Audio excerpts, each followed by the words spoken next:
they edited like a lot of the things that I said out. So I'm like, what was even the point of me being on this podcast, you know? Did you and Aaron have beef after the show? Wasn't there like a Twitter thing? Oh my gosh. This man hates my guts.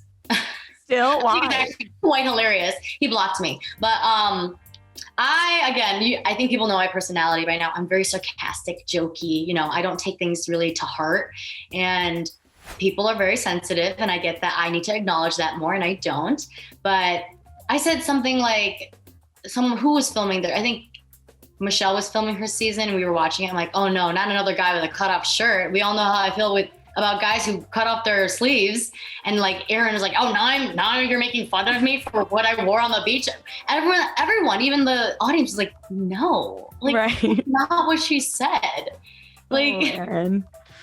Yeah, I don't know. He'll always forever hate me until I die, because one thing's for sure is that I went from him to Thomas. That was the plain and simple. Even if he's friends with Thomas now, I don't know. He'll always hate me for it, which makes no sense to me. Yeah. Do you have any, I guess regret isn't even the right word, but like would have done any of that differently? The transition from kind of dating Aaron and Thomas, and obviously Thomas ended up with Becca anyway, but like how that all played out. And I remember talking to you at the time, and you were like, he wasn't even right there. I swear, like there was a far enough distance with the kiss. So anything looking back at that you would do differently, or? No, I wouldn't do anything differently. You know what I would have done to see what it would have worked out as? If I said no to them going on the date, would they have actually, Becca and Thomas? Yeah. Would they have actually be like, okay, like she doesn't want that. It makes her really uncomfortable. Like, let's not do that. I wonder how it would have worked out then.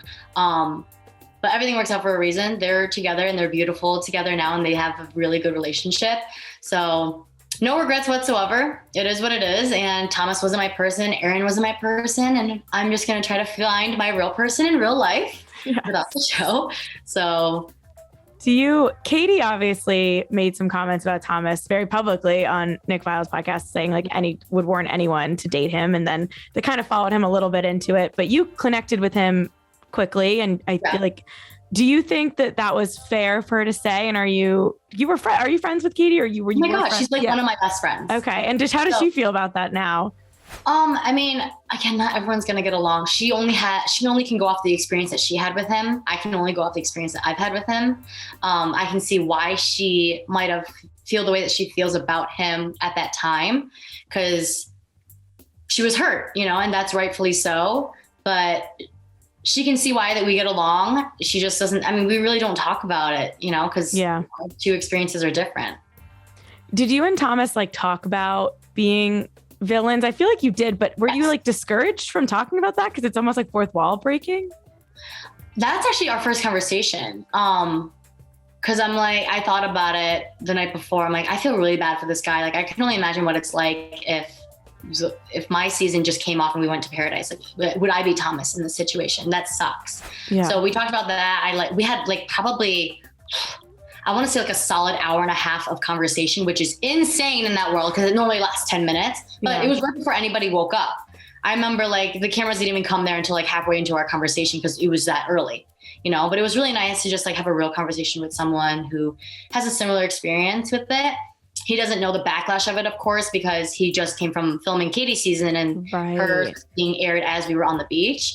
But I'm just helping him like try to navigate that, like what it's like to have like enemies in the house now that hate you because of something that you did while you were all filming. So it was a really nice conversation. I think that was probably one of my favorite genuine conversations with him.